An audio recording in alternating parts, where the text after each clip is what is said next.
Hola, ¿qué tal? Buenos días. Hoy vamos a tener un nuevo vídeo. Hoy vamos a tratar de una cuestión en clave astrológica, como hicimos ayer, que es muy interesante. Tiene que ver con la luz, tiene que ver con la luz y con la vibración. Y bueno, soy Albert Masdeu, como bien sabéis, de Logos Astrológico. Con la mayor parte de los que os conectáis estáis suscritos y por lo tanto pues conocéis nuestra trayectoria. Vamos a meternos en harina. Acordaos sobre todo de suscribiros los que no estéis suscritos y de comentar o darle un like. Muy bien. La ciencia iniciática enseña que vivimos sumergidos en un océano fluídico, al que se ha llamado luz astral. Este fluido es tan sensible que todo queda inscrito en él. El más insignificante de nuestros actos, la más tenue de nuestras emociones, el más fugaz de todos nuestros pensamientos. Según la tradición esotérica, esta luz astral está compuesta de una materia extremadamente sutil que desprenden todas las criaturas, los seres humanos, los animales, las plantas e incluso las estrellas. A este fluido Hermes Trismegisto lo llamó telesma y refiriéndose a él dijo que el sol es su padre, la luna es su madre, el viento lo ha transportado a su vientre, él lo ha transportado en su vientre y la tierra es su nodriza. Evidentemente no hay que concebir el sol, fuego, o la luna, el agua, o el viento, el aire, y la tierra únicamente como los 4 elementos materiales conocidos, sino como los principios cósmicos básicos a partir de los cuales se ha constituido la materia. Los hindús denominan akasha esta materia fluídica, pero en realidad poco importa los nombres que se le dé: electricidad cósmica, serpiente original, fuerza, Fohat. Dado que cada criatura que piensa, siente y se mueve le imprime nuevas vibraciones, es imposible determinar y nombrar todas sus formas desde la creación del mundo. Hemos aludido a esas fuerzas, a ese fluido superconductor y además capaz de integrar en sí mismo pues, todas las experiencias de todos los seres vivos a lo largo de estos últimos días. Hemos estado hablando en los vídeos, sobre todo en los vídeos alquimia, de esa quinta esencia, que está relacionada con el dodecaedro. De todas maneras, vamos a entrar más en profundidad en la sesión de hoy y vamos a hablar precisamente de las virtudes, de las cualidades que tiene ese fluido, Es un fluido que se asocia en el orbe sublunar precisamente a la luna, a Selene, y recibe, como vamos a ver, las vibraciones, porque la luz es vibración, procedentes pues, de la fuente, del logos espermático.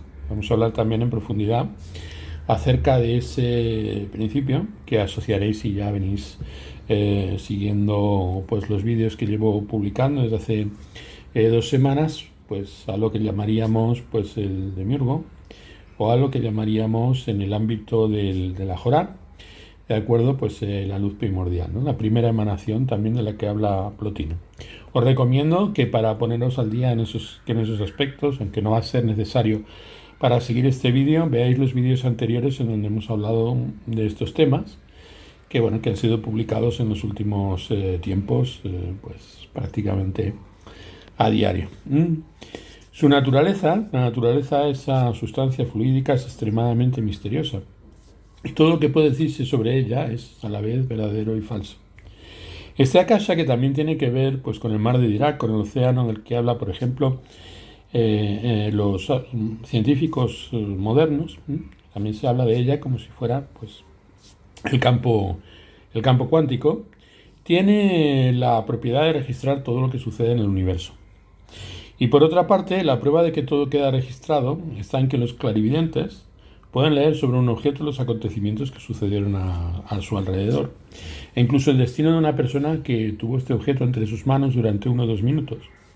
Hablo evidentemente de los verdaderamente clarividentes. La existencia de esta clarividencia es un argumento extraordinario. Si los sabios materialistas la tuvieran en cuenta, se verían obligados a modificar sus puntos de vista sobre la naturaleza de la materia.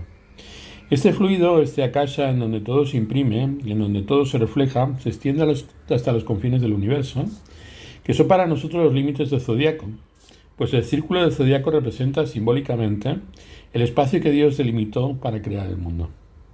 Por otra parte, según la ciencia iniciática, la sucesión de los 12 signos del zodiaco, Aries, Tauro, Géminis, Cáncer, Leo, Virgo, Libra, Escorpio, Sagitario, Capricornio, Acuario y Piscis, revela las diferentes etapas de la creación. Aries da el impulso, es la fuerza indomable que brota y quiere manifestarse cueste lo que cueste, como los brotes en primavera. A esta fuerza bruta Tauro le aporta la materia, pero esta materia no está aún organizada, no es más que una masa informe de elementos indiferenciados. Cuando veáis que se está preparando una obra para la construcción, se trata de la etapa de Tauro. Pero con estos elementos es preciso realizar algo. Es por eso que Géminis comienza a establecer una red de comunicaciones para que el trabajo pueda hacerse. En el momento del nacimiento, el cuerpo etérico del niño, que aún es como una cera blanda y virgen, recibe la huella de las influencias astrales. Todos los signos van indicando en su proceso evolutivo perfecciones. Sabéis, quienes estáis siguiendo el Logos Astrológico, lo hemos estado hablando a lo largo de estos últimos tiempos, un signo por año, un signo por cada una de las vueltas que da el Sol alrededor nuestro desde el punto de vista geocéntrico, o que da la Tierra en relación con el Sol, según el paradigma heliocéntrico, marca una etapa en la que vemos cómo van sucediéndose los signos en relación con la carta. En el momento del nacimiento, el cuerpo etérico del niño es como una cera blanda y virgen y recibe la huella de las influencias astrales, ¿no? Según se va enfriando la cera, la forma cuesta cada vez más de ser modificada. Cuando el niño lanza su primer grito, el cielo estampa su sello sobre su cuerpo etérico y fija su horóscopo, en el cual se inscribe su destino. El único medio que existe para el hombre de liberarse de las limitaciones que le imponen los astros es el de trabajar para restablecer conscientemente el lazo con Dios. Es así como escapa a la ley de la necesidad y entra en la ley de la gracia. Pero esta libertad, a la cual aspiramos todos, es la última cosa que obtendremos. El ser humano y los seres en general no nacen libres ni iguales. Tanto la libertad como la igualdad es una conquista o una herencia que tenemos por conquistar, por recibir. Tenemos que reeditar las experiencias vividas antes del nacimiento, y por lo tanto tenemos que reactivar los potenciales que llevamos y que hemos desarrollado de acuerdo antes de llegar. Es el momento en el que llegamos, esas actualizaciones paulatinamente van liberando nuestra realización y van favoreciendo nuestro proceso de desarrollo para mostrarnos cada vez más a lo largo de la vida, de acuerdo como seres conscientes y por lo tanto que pueden elegir aquello que es necesario por su propio bien y por el bien de todos, ¿no? Por eso la libertad es considerada como la corona de la espiritualidad. Esta corona es un círculo de luz que el iniciado lleva encima de la cabeza para mostrar que ha superado el círculo de las limitaciones terrestres. Las consecuencias prácticas para nuestra vida cotidiana de la existencia del círculo zodiacal son enormes. Suponed que paseándoos por la montaña os divertís hablando en voz alta o chillando. ¿Qué es lo que pasa? Que la montaña os devuelve vuestros chillidos, vuestra voz. El sonido, las palabras tropiezan con un obstáculo y vuelven. Cuando echáis una pelota al suelo ocurre lo mismo, rebota. O cuando la empujáis contra una pared, vuelve y os golpea. Son leyes físicas. Y las leyes físicas son un reflejo de las leyes espirituales.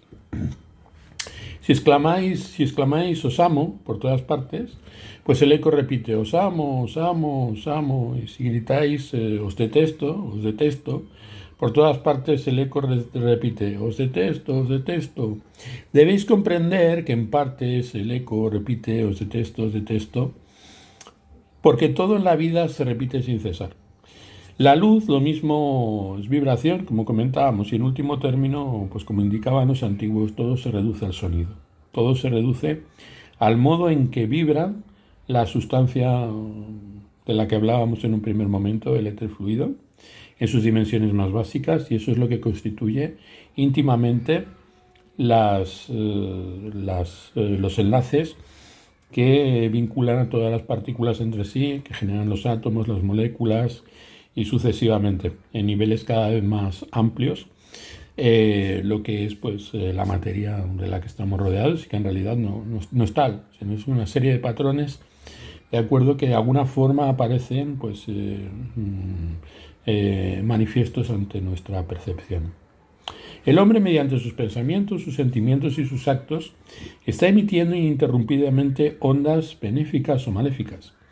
Estas ondas viajan por el espacio hasta que encuentran una pared, la cual las devuelve y el hombre pues recibe en función de ello, de acuerdo, pues retribución. Una retribución que el ser humano puede interpretar en términos de premio o puede interpretarlos en términos de castigo, pero que en realidad no es más que la consecuencia pues, de los actos y está determinado por la providencia que al final tiene como decreto que nos acabemos liberando. Es como un boomerang. Los que conocen esta ley se esfuerzan por enviar por todas partes luz, amor, bondad, pureza, calor, y un día u otro reciben necesariamente a su vez pues, las mismas bendiciones. Se sienten felices y alegres y consiguen éxitos. Y se dicen, pues ese buen Dios que me ha recompensado. Pero no es así. El Señor ni siquiera lo sabe. Tiene otros asuntos que el de observarnos incesantemente y anotar todas nuestras acciones para recompensarnos o castigarnos. Él estableció principios dentro y fuera de nosotros y son estos principios manifiestos a través de las leyes físicas las que nos retribuyen. El círculo con un punto central es la estructura que se encuentra por todas partes en el universo. Tomad cualquier organismo, una célula por ejemplo, veis un núcleo, un protoplasma y alrededor una película, la membrana. Coged por ejemplo una fruta. En el centro encontraréis el núcleo, después la pulpa, la carne jugosa que se come y por último la piel o corteza. Todo organismo vivo tiene un centro. Después un espacio por donde circula la vida y finalmente la piel que sirve de frontera, de límite, gracias a lo cual la ley del eco puede aplicarse. La ley de la vibración. Es un latido interno que se manifiesta y que crece y que surca pues, la superficie de lo que estábamos hablando, ese océano fluídico, ese océano que es un océano cuántico. Y llega pues, hasta los extremos y de alguna manera se refleja continuamente en otras formas que también están coaguladas, que también tienen esa condición de poder emitir vibración y poder emitir, por lo tanto, pautas de materialización. Os remito nuevamente a algunos de los vídeos que hemos tratado.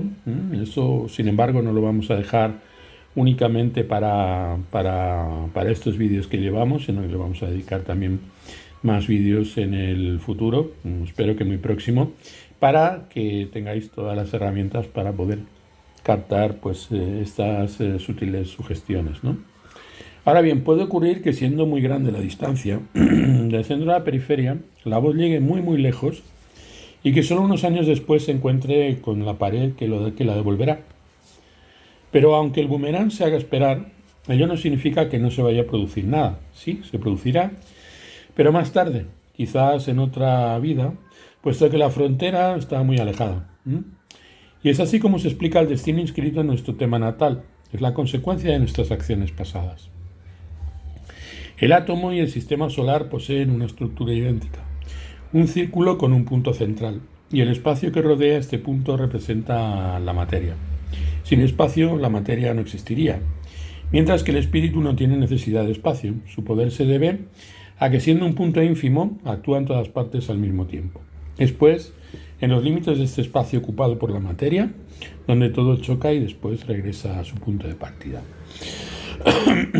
Bien, en lo que toca a la resonancia, podríamos decir que estos principios, este eco, pues manifiesta lo que son los principios que podemos notar a través de lo que se observa cuando estamos pues observando pues un tema natal, ¿no? El tema natal lo que reproduce es en dos dimensiones y de una manera pues simbólica a través de signos, símbolos y palabras, ¿de acuerdo? Pues lo que es la idiosincrasia de esta totalidad en su conjunto. Todo lo que está relacionado con la carta está vinculado precisamente a ese principio, esa fuente primordial, que tiene que ver con el Sol, que es la primera emanación, y con la Luna, que es el principio reflexivo, que refleja la influencia pues, de la luz que brota pues, de ese centro, ¿no? Y esa vibración es la que provoca Pues todas las modulaciones que observamos a nuestro alrededor, que son aquellas cosas con las que nos relacionamos habitualmente, que son extensiones de nosotros mismos y que en la medida en que no entendemos, pues se convierten en elementos que proyectamos a nuestro alrededor. Nos vamos a centrar en la experiencia de la luz mística. Ahora vamos a hablar más en profundidad acerca de la luz mística, por ejemplo, tal y como la entendían pues, en la India. Consideradas en su conjunto las diferentes experiencias y valoraciones de la luz interior, tal y como la atestiguaron los antiguos en la India y en el budismo indotibetano, permiten integrarlas en un sistema perfectamente articulado. La experiencia de la luz, por excelencia, representa el encuentro con la realidad última. Y ello porque la luz interior se descubre cuando se toma conciencia del yo, o cuando se penetra en la esencia misma de la vida y de los elementos cósmicos, o por último, cuando se muere. En todas estas circunstancias se descorre el velo de la ilusión y de la ignorancia. La función bajo estas circunstancias, pues, de nuestra comprensión plena, es darnos cuenta de que a pesar de las diferencias y a pesar de las modulaciones, de las diferentes vibraciones que determinan dentro del campo cuántico campos pues más restringidos, que se convierten en materia, que sus dimensiones más elevadas pues forman parte pues del panorama, del mapa de nuestra experiencia cotidiana, ¿de acuerdo? En determinadas circunstancias esos elementos de alguna manera pues reverberan y se nos muestran. Bruscamente el hombre puede llegar a estar cegado por la luz pura, es decir, se sumerge en el ser. Desde cierto punto de vista puede decirse que se trasciende el mundo profano, el mundo condicionado, y que el espíritu se desliza en un plano absoluto que es a la vez el plano del ser y de lo sagrado. Brahman, el creador, lo mismo que Buda, es a la vez el signo de lo sagrado y del ser, de la realidad suprema. El pensamiento indio identifica al ser, lo sagrado y el conocimiento místico con el acto mediante el cual se toma conocimiento de la realidad. Por esta razón se encuentra la luz, ya sea meditando sobre el ser, como ocurre en las Upanishads y en el budismo, ya sea intentando revelar lo sagrado, como es el caso de ciertas formas del yoga y las escuelas místicas. Estando el ser identificado a la esencia de lo sagrado, las divinidades son necesariamente luminosas o se revelan a sus adoradores mediante epifanías luminosas.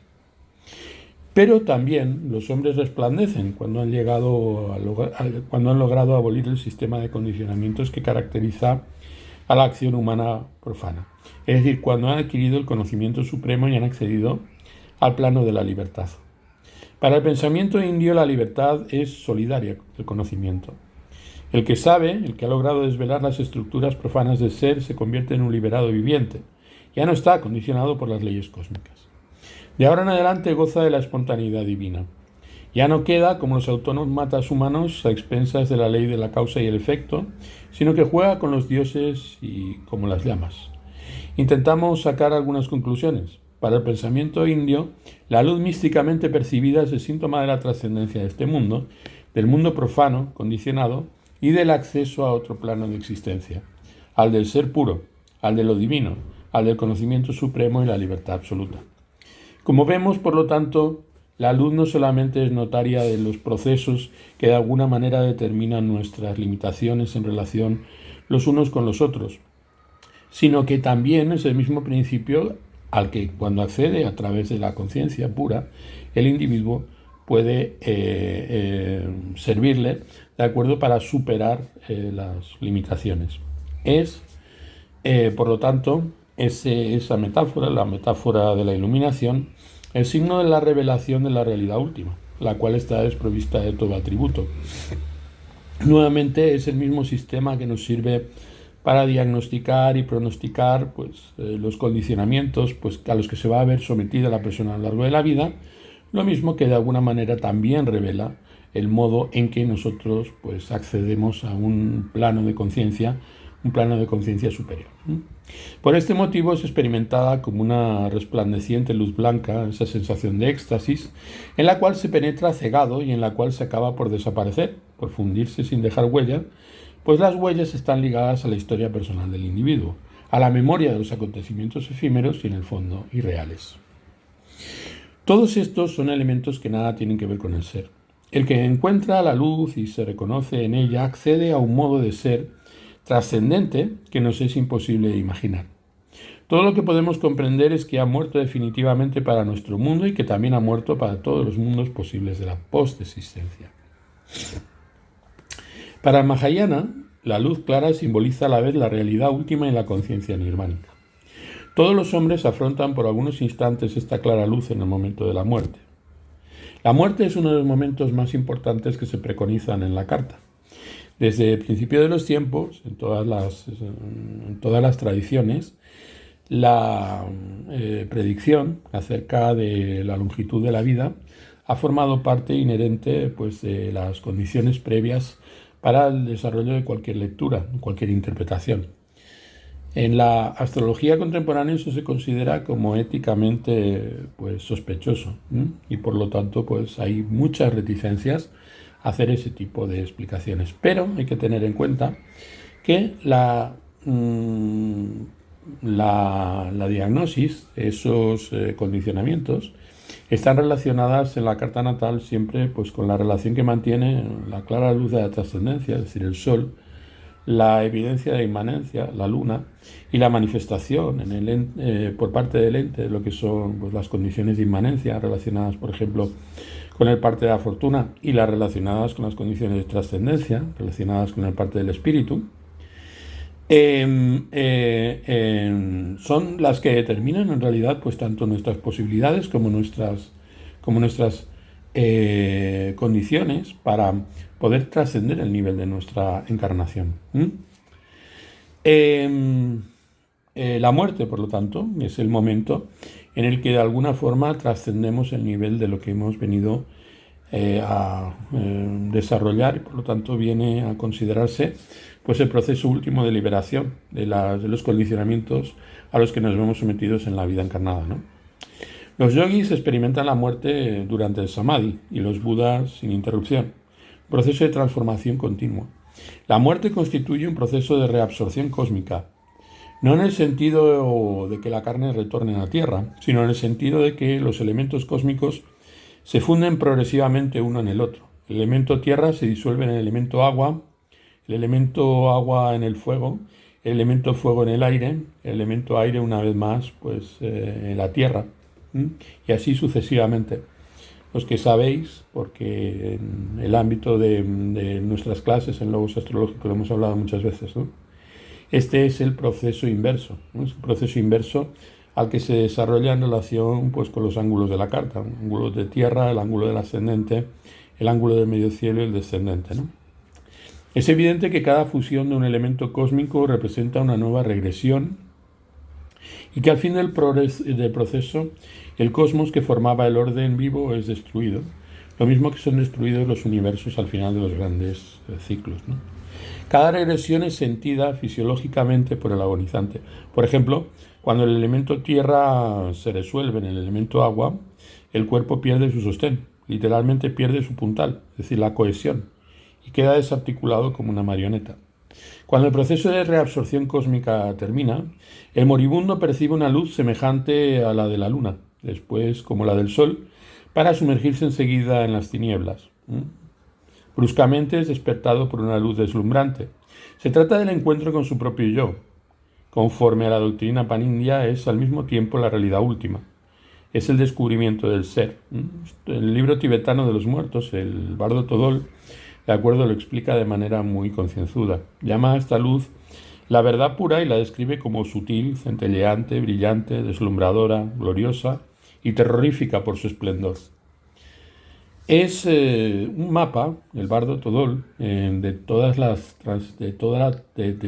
transiciones que experimentamos en ese proceso de desencarnar, que nuevamente también está reflejado en las estructuras, que de alguna manera conforman pues, el nivel de las esferas en el sistema que nosotros pues, asociamos pues, al universo, ese universo de esferas concéntricas y transparentes, que es aquel en el que toma su referencia pues, la astrología clásica, astrología sobre todo griega y romana, también como podéis ver pues, la hindú y la tibetana.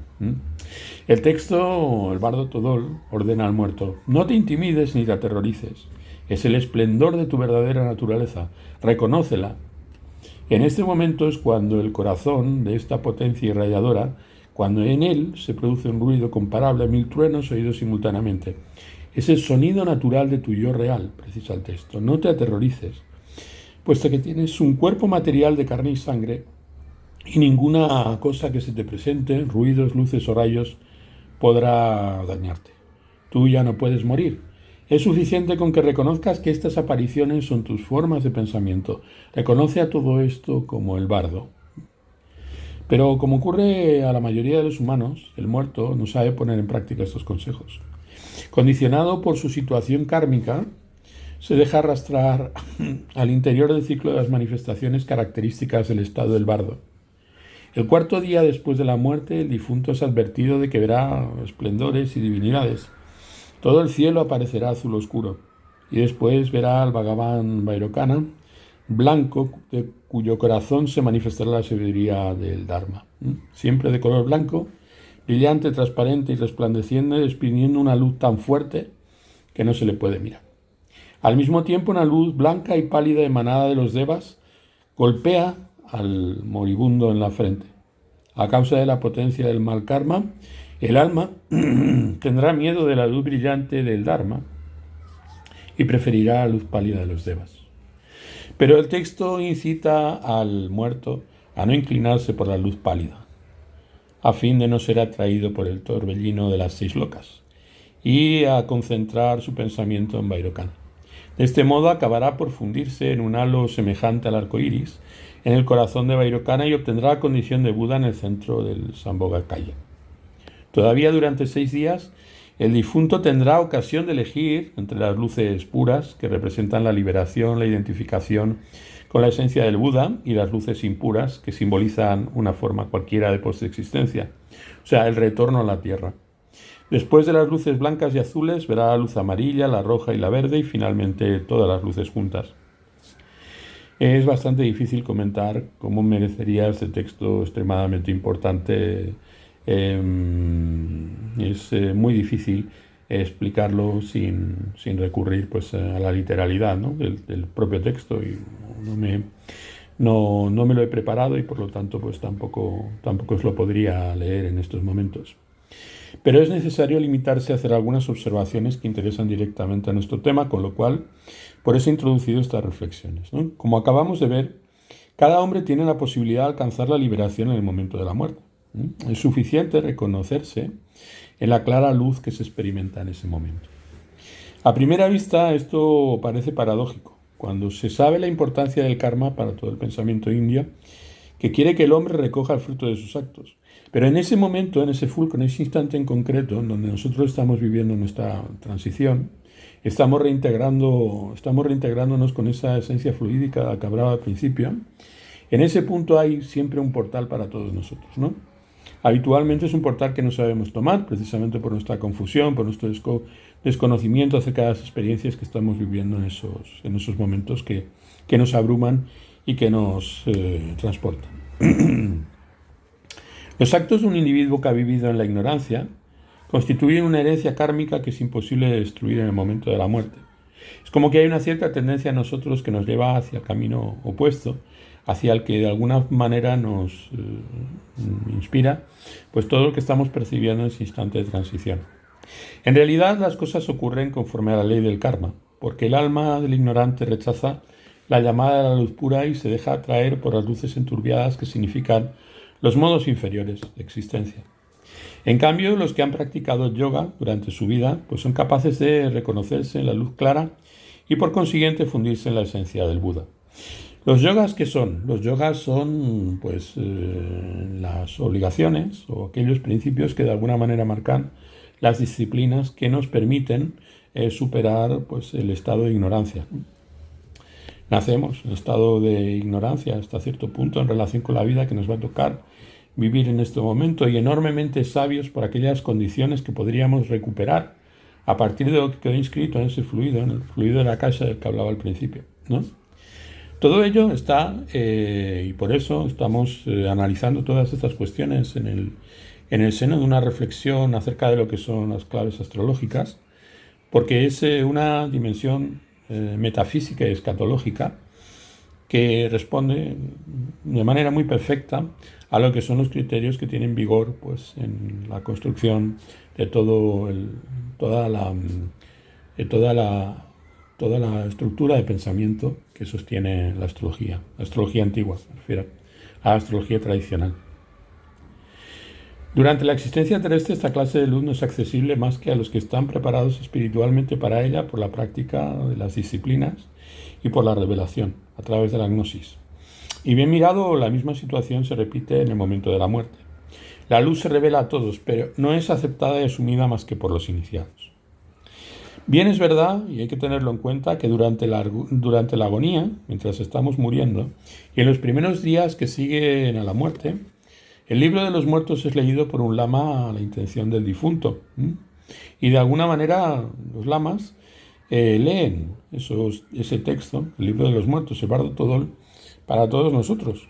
Entonces, pues hay una conexión pues, con la labor de esos seres que han elegido vivir pues, para servirnos a todos, ¿no? En oración, ¿vale? Y tenemos el camino abierto por ellos a través de sus plegarias para poder salir de este ámbito, para poder salir de este mundo. O lo que son, por ejemplo, los psicopompos.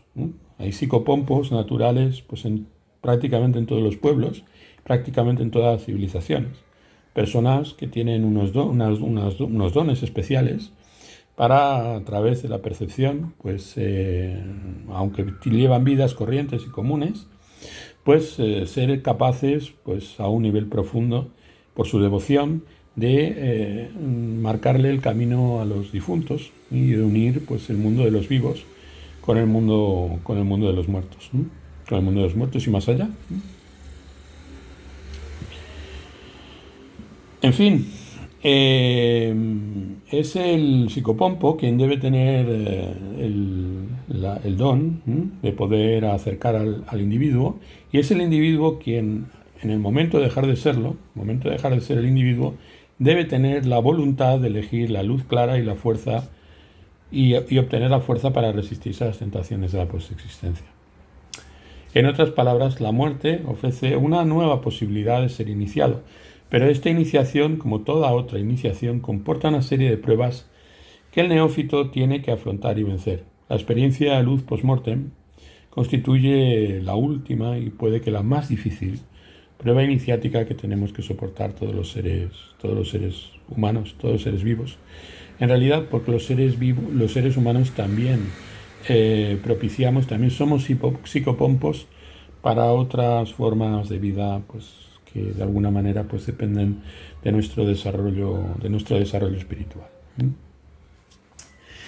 Es probable que las influencias iranias hayan actuado sobre algunos mitos tibetanos, como estos que estamos mencionando, relativos al origen del mundo y del hombre. Uno de estos mitos cuenta que del vacío primordial emanó una luz azul que produjo un huevo, del cual se formó el universo. Nuevamente, este desarrollo mítico, esta explicación mítica, resuena con lo que estaba comentando en un primer momento, es decir, con el fluido de la casa y con esa primera luz emanada de la que hablábamos y de la que hemos estado hablando al principio de este vídeo. Otro relata que la luz blanca dio nacimiento a un huevo, otro mito, del cual salió el hombre primordial. Por último, un tercer mito da la versión siguiente: del vacío nació el ser primordial y éste irradió la luz. Como se ve, según estos mitos, el cosmos, así como el hombre primordial, nacen de la luz, y en el fondo consisten en luz. Otra tradición explica cómo se efectuó el paso del hombre luz a los seres humanos actuales. En ese mito, desde esa concepción, en un comienzo los hombres eran asexuados y sin deseos sexuales. Poseían la luz y la irradiaban. El sol y la luna no existían. Cuando el instinto sexual se despertó, los órganos sexuales hicieron su aparición, pero entonces la luz se extinguió en el hombre y el sol y la luna aparecieron en el cielo. Ya no era posible acceder al conocimiento simplemente a través de ese proceso de ósmosis con el flujo pues, de la luz, a través de la vibración de modo directo. Y ya empezó a ser necesario tener manifestación de lo que es el principio masculino y el principio femenino como principios separados, ¿no? Un monje tibetano comentaba en un texto que leí hace algún tiempo lo siguiente: al comienzo los hombres se multiplican del siguiente modo. La luz emana del cuerpo del varón, penetra, ilumina y fecunda la matriz de la mujer. El instinto sexual se satisfacía en aquellos tiempos, según indica el monje, únicamente por la vista. Pero los hombres degeneraron y comenzaron a tocarse con las manos y finalmente descubrieron la unión sexual. Según estas creencias, la luz y la sexualidad son dos principios antagónicos. En el principio, y lo veremos más adelante en las explicaciones que vayamos a dar acerca de esta cuestión, la luz del Logos, es decir, la luz la luz de Dios a través de su primera emanación, a través del demiurgo, del sol que observamos, ¿no? Se denomina Logos espermático. Es decir, la luz es esperma. La luz, desde el punto de vista de estas formas arcaicas, pero muy profundas y muy sabias de entender, la luz es un principio fecundante, ¿no? Que fecunda. Fecunda esa capacidad, ese fluido del que hablamos cuando nos referimos a casa, ¿no? Cuando nos referimos acerca del mar cuántico, ¿no? Donde todas las cosas están en potencia, ¿no? Que es lo que está relacionado con Selene, que está relacionado con la luna genérica, como hablamos en muchas ocasiones, ¿no? Que se muestra en esos 5 niveles de los que hemos estado comentando tanto a lo largo de estos últimos días y seguiremos comentando mañana, es decir, los elementos, ¿no? Están bien explicados pues, a través de los sólidos platónicos de los que hablábamos el otro día. Si la aparición de la sexualidad fuerza a la luz a desaparecer, la luz no puede encontrarse escondida más que en la esencia misma de la sexualidad, es decir, en la semilla. Desde el lejano tiempo en que el hombre comenzó a practicar el acto sexual cegado por el instinto, y como cualquier otro animal, la luz quedó escondida. Sin embargo, la luz acaba por revelarse en una experiencia de iluminación, de gnosis y de beatitud, cuando la unión se transforma a través de los rituales, o en un juego divino, es decir, cuando deteniendo la emisión seminal se anula la finalidad biológica del acto sexual y se vuelve un acto trascendente, se vuelve un acto de confrontación con los principios relacionados con el sí mismo, ¿no? Lo que también hemos comentado a lo largo de estos últimos días de otras maneras. Por ejemplo, a través de la cosmología junguiana. Es aquí cuando estamos viendo muchas veces cómo resulta que los conocimientos y los antiguos mitos pues tienen una visión muy rica y muy profunda acerca de estos mitos contemporáneos que son pues las teorías psicológicas, por ejemplo, el inconsciente colectivo, ¿no? Que estamos viendo pues una riqueza desbordante en cuanto a lo que es la penetración acerca de los principios metafísicos pues basales y fundamentales, ¿no? Considerado desde esta perspectiva, el acto sexual, este tipo de acto sexual, maituna, aparece como un esfuerzo desesperado por recuperar la situación primordial. Y a través del acto sexual, desesperación en el acto sexual, esa tendencia que observamos, el dolor, pues hasta cierto punto, pues la sensación de éxtasis que hay detrás pues del coito, pues es como un acto pues desesperado de tratar de recuperar esa era en que todos los hombres eran seres luminosos y se perpetuaban por la luz. Es decir, el éxtasis sexual y la dimensión pues, de la experiencia del coito están muy penetrados por esa sensación agónica, esa especie de melancolía que hay detrás pues, del sexo, ¿no? Y también esa alegría calibanesca, ¿no? Esa alegría, de acuerdo, que algunas veces pues, se manifiesta en el frenesí. Sin duda hay muchos textos en el ámbito del budismo tibetano y también pues, en la antigua India que expresan pues, estas sugestiones, ¿no? Es como una vía paralela, en donde vemos en profundidad cómo pues, prácticamente todas las civilizaciones, todas las religiones que han tenido una gnosis resuenan con esa misma percepción, ¿no? Incluso en tiempos muy modernos, ¿no? Por ejemplo, el psicoanálisis, ¿no?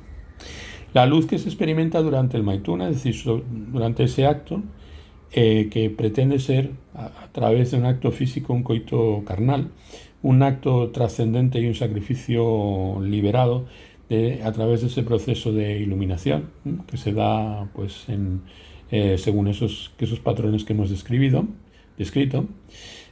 Nos habla acerca de la gnosis, la conciencia nirvánica, y conforma una justificación suficiente para la acción, ¿no? Para la sacralización del acto sexual.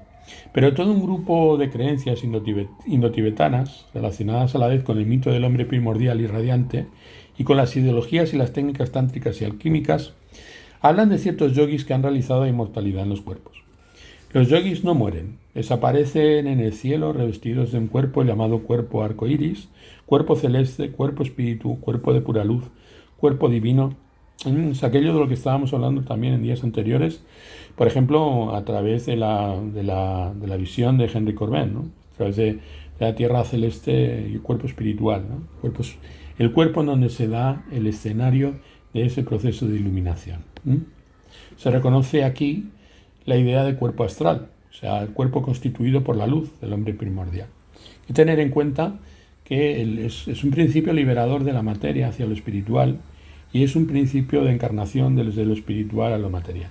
Es un gesto que se está retroalimentando continuamente. Como es de suponer, en las religiones y en las filosofías indias la mística de la luz es muy compleja.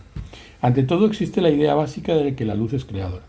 La luz es procreación, es el acto de procrear, dice el Satapatha Brahmana, ¿no? La luz es la potencia creadora. Y en el Rig Veda, por ejemplo, se afirma que el sol es la vida o el Atman, el sí mismo de toda cosa.